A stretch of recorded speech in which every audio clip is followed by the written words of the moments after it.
जय हिंद dear student and friends. आज हम कक्षा 8 के विषय हमारी दुनिया अर्थात ज्योग्राफी का चैप्टर नंबर 1 के को का क्वेश्चन आंसर करने जा रहे हैं। इसमें अगर डिटेल वाला वीडियो नहीं देखे तो हमारे चैनल के क्लास 8 के ज्योग्राफी या हमारी दुनिया वाली प्लेलिस्ट में आप जाके देख सकते हैं। तो यहाँ पे आज हमको पढ़ना है भूमि, उसके बाद मृदा एवं जल संसाधन। क्या पढ़ना है? भूमि, मृदा एवं जल संसाधन, इसी को पढ़ना है। आइए स्टार्ट करते हैं इसको। देखिए इसमें 1 नंबर में बोल रहा है पृथ्वी पर कितने प्रतिशत भूभाग पर स्थल है। तो ये हो जाएगा 71%। कितना प्रतिशत पे? ये 71%। इसका आंसर हो जाएगा को नंबर। नेक्स्ट है हमारा विश्व में सघन जनसंख्या कहाँ मिलती है। तो ये मिलता है कहाँ पे? ये मिलता है मैदान में, क्योंकि वहीं पे घर बनाता है सब। नेक्स्ट हमारा भारत में भूमि उपयोग संबंधित आंकड़े कौन रखता है? ये रखता है भू राजस्व विभाग। कौन रखता है? भू राजस्व विभाग।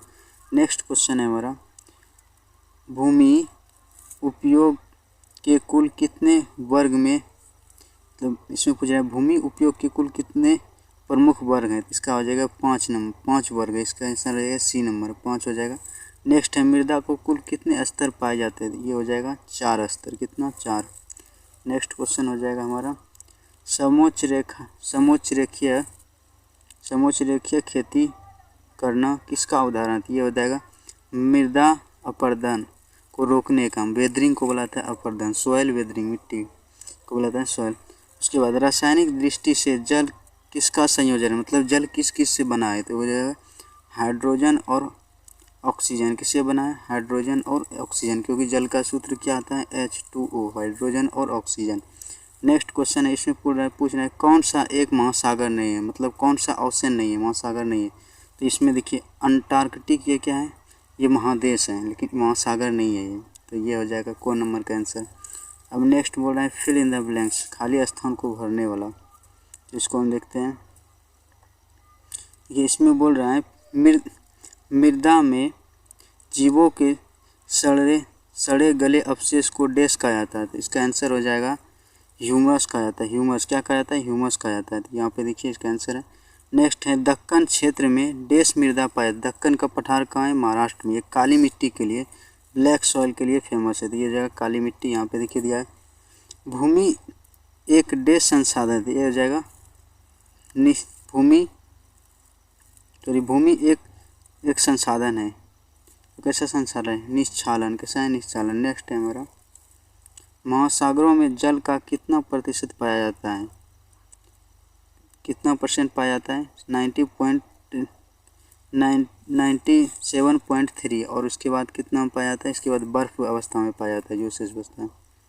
उसके बाद नेक्स्ट है हमारा भूमि उपयोग से आप क्या समझते हैं? इसका आंसर हो जाएगा भूमि उपयोग से हम विभिन्न कामों में भूमि का उपयोग हम विभिन्न कामों में करते हैं। भूमि पर ही कृषि का कार्य होता है तथा उसी पर पेड़ पौधे उगते हैं। मकान, गांव, तालाब, नहर, कुआं, चापाकल, सड़क मार्ग, रेल मार्ग, पाइपलाइन, कारखाना, भिन्न खेलों के मैदान एवं स्टेडियम इत्यादि बने होते हैं। किस पे बने होते हैं? भूमि पर ही बने होते हैं, लैंड पर, इसी इसका उपयोग होता है। अब नेक्स्ट क्वेश्चन।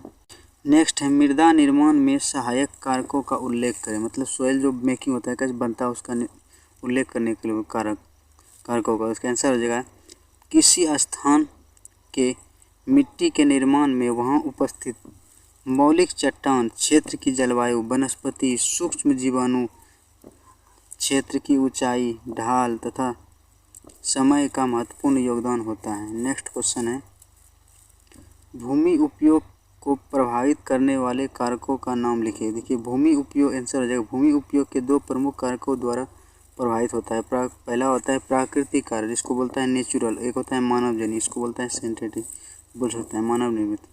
इसमें एक नंबर प्राकृतिक कारक के रूप में विभिन्न मृदा के अवशेष, खनिजों की उपस्थिति, जलवायु एवं जल संबंधित विशेषताओं इत्यादि जैसे प्राकृतिक कारक भूमि के उपयोग में परिवर्तन ला देता है। 2 नंबर में मानवीय कारक तत्कालीन ज्ञान में वृद्धि, जनसंख्या वृद्धि, श्रमिकों की उपलब्धता तथा मानवीय आवश्यकताओं में अंतर इत्यादि ऐसे कारक भूमि के उपयोग में अंतर ला देते हैं। नेक्स्ट क्वेश्चन है हमारा, भूमि उपयोग के 5 वर्गों का उल्लेख कीजिए। इसका आंसर हो जाएगा भूमि उपयोग के वर्ग। भूमि उपयोग वर्ग, भूमि उपयोग के वर्ग निश्चित हैं। ये वर्ग वन क्षेत्र की भूमि, मतलब वन जहाँ पे उगता है वहाँ पे उगाता है, कृषि कार्य के लिए अनुपलब्ध भूमि, प्रति भूमि, अन्य कृषि आयोग भूमि, उसके बाद शुद्ध बोई गई भूमि। नेक्स्ट क्वेश्चन है, भूमि का उपयोग क्या है? भूमि उपयोग के विभिन्न वर्गों को विस्तार पूर्वक वर्णन कीजिए। इसका आंसर हो जाएगा भूमि उपयोग का कुल उपलब्ध भूमि का विविध कार्यों में होने वाले उपयोग के आंकड़े से है। इससे संबंधित आंकड़े हमेशा बदलते रहते हैं। मतलब यह कि विभिन्न देशों के मध्य इसका स्वरूप एक जैसा नहीं मिलता। कहीं वन क्षेत्र अधिक मिलते हैं तो कहीं पर शुद्ध बोई गई भूमि का क्षेत्र तो कहीं बंजर भूमि का क्षेत्र अधिक मिलता है। भारत में उपयोग भूमि का क्षेत्र अधिक मिलता है। भारत में भूमि उपयोग प्रारूप संबंधित आंकड़े या रिकॉर्ड भू राजस्व विभाग रखता है। भूमि का उपयोग के वर्ग निश्चित हैं। ये वर्ग हैं, 1 नंबर में वन क्षेत्र, दूसरा में कृषि कार्य के अनुपलब्ध भूमि, बंजर एवं व्यर्थ भूमि, सड़क, मकान, उद्योग में लगी भूमि, प्रति भूमि, चालू प्रति भूमि, जिस भूमि पर 1 वर्ष या उससे कम समय से कृषि नहीं की गई हो। अन्य प्रति भूमि, जिस भूमि पर 1 वर्ष से अधिक तथा 5 वर्ष से कम समय से कृषि नहीं की गई हो। अन्य कृषि योग भूमि, अन्य कृषि योग में अस्थायी चारागाह की भूमि, कृषि योग बंजर भूमि, जिस भूमि पर 5 वर्ष से अधिक समय तक खेती नहीं हो। चारागाह मतलब जो पालतू पशुओं को जो खाने के लिए, जैसे गाय बैल का जो उसका होता है खाने के लिए घास, उसको बोला है चारा। नेक्स्ट है मृदा निर्माण की प्रक्रिया। नेक्स्ट क्वेश्चन है ये, मृदा निर्माण की प्रक्रिया को स्पष्ट कीजिए।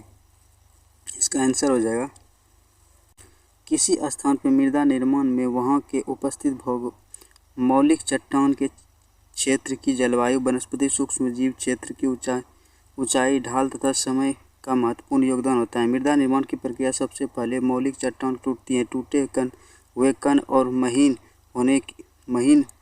होने की क्रिया अनवरत चलती रहती है। हजारों लाखों वर्षों के बाद चट्टान टूटकर भौतिक, रासायनिक, एक जैविक ऋतुचरण से महीन कणों में बदल जाता है, जो मृदा कहलाता है। सामान्यतः यह 1 सेंटीमीटर मिट्टी सतह वाली मिट्टी के निर्माण में सैकड़ों हजारों वर्ष लग जाते हैं। मृदा निर्माण की प्रक्रिया काफ़ी लंबी अवधि में पूरी होती है। इस दौरान मृदा के 3 स्तर तैयार हो जाते हैं।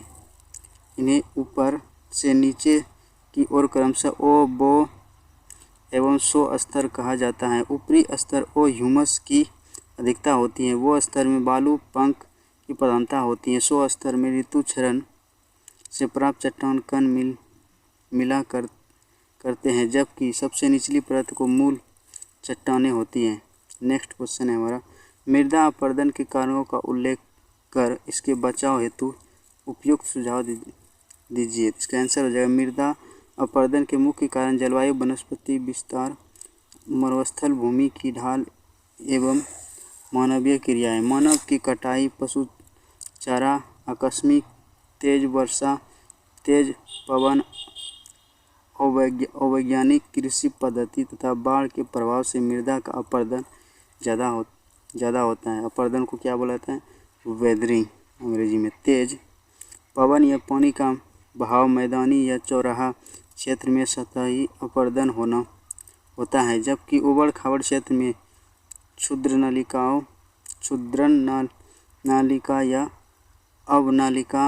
अपरदन होता। मिट्टी अपरदन के कारण मृदा में मौलिक गुणों एवं उर्वरता में कमी आने लगती है। इसका असर फलों एवं शाक सब्जियों के उत्पादन पर पड़ता है। मतलब अच्छा से खेती नहीं होने लगता है, क्योंकि ह्यूमस का मात्रा होता है मिट्टी के ऊपरी परत पर होते हैं, न कि अंदर वाला पर। इसलिए मृदा क्षरण का उपयोग को अपनाना जरूरी है। मृदा संरक्षण के लिए हमें निम्न उपाय करने पड़ेंगे। पर्वतीय क्षेत्रों में समोच्च रेखा खेती करना, पर्वतीय ढलानों में वृक्षारोपण करना, बंजर भूमि पर घास लगाना, फसल चक्र तकनीक को अपनाना, खेती को वैज्ञानिक तकनीक को अपनाना, जैविक खाद का प्रयोग करना, ये सब है। नेक्स्ट क्वेश्चन है हमारा, जल प्रदूषण के कारणों का उल्लेख कर इसको दूर करने का उपाय का वर्णन कीजिए। तो आंसर है जल के प्राकृतिक गुणों में अंतर आना, जल में अवांछित पदार्थों का मिल जाना जो जीवन के लिए हानिकारक होता है, जल प्रदूषण कहलाता है। जल प्रदूषण के निम्न स्रोत हैं, जैसे यहाँ पे लिखा हुआ है, घरेलू कूड़ा करकट, औद्योगिक अपशिष्ट पदार्थ, नगरीय क्षेत्रों का गंदा नाला, परिवहन एवं यातायात दुर्घटनाएं। इस प्रदूषण जल को पीने से कई प्रकार की बीमारियां होती हैं, जैसे उल्टी आना, किडनी का खराब होना, पेट दर्द होना, डायरिया, छाती दर्द, हड्डी विकृति, वजन घटना, दिमागी विकृति इत्यादि। जल प्रदूषण से बचने के निम्नलिखित उपाय करना चाहिए। तो यहाँ पे आप पढ़ के लिख सकते हैं इसको। नदियों, तालाबों तथा अपशिष्ट पदार्थों को डालने का प्रतिबंध लगाना चाहिए। जैविक खाद का उपयोग पर रोक लगाना और जैविक खादों के उपयोग पर रोक लगाना। नेक्स्ट क्वेश्चन है, जल संकट क्या है? जल संकट के लिए जिम्मेवार कारकों का उल्लेख करें, इसे दूर करने का उपाय का विवरण दीजिए। इसका आंसर, जनसंख्या का बढ़ना, जल का अति दोहन, जल के अनुचित उपयोग, जल का असमान वितरण, जल का प्रदूषण का होना, शहरों में पनपती अपार्टमेंट संस्कृति इत्यादि जल प्रदूषण के बड़े कारण हैं। कई शहरों में आवश्यकता से अधिक जल उपलब्ध है, परंतु वे दूषित हैं। इसी तरह कई शहर महासागरों के किनारे अवस्थित हैं, परंतु वहां जल का उपयोग नहीं किया जा सकता है। इसलिए जल की कमी जल को संकट को पूरा विश्व में व्याप्त है। जल संकट को दूर करने के निम्नलिखित उपाय हैं। यहाँ पे आप पढ़ के इसको लिख सकते हैं। नेक्स्ट क्वेश्चन देखते हैं। नेक्स्ट क्वेश्चन, भारत में पाए जाने वाली मृदाओं का संक्षिप्त वर्णन कीजिए। इसका आंसर है, भारत में जलोढ़ मृदा, काली मृदा, पीली मृदा, लेटेराइट मृदा एवं पर्वतीय मृदा पाया जाता है। तो यहाँ पे इसका जलोढ़ मृदा नवीन जलोढ़ को खादर एवं पुराने जलोढ़ को बांगर कहा जाता है। क्या कहता है? नए जलोढ़ मिट्टी को खादर कहा जाता है, पुराने को बांगर कहा जाता है। जलोढ़ मिट्टी चावल, गेहूं, गन्ना एवं दलहन फसलों के उत्पादन के लिए उपयुक्त है। इसमें देखिए, काली मिट्टी कहाँ पे पाया जाता है? महाराष्ट्र में। इसमें क्या होता है? कपास के लिए इम्पोर्टेंट होता है। यहाँ पे लिख सकते हैं, यहाँ पे पाया जाता है।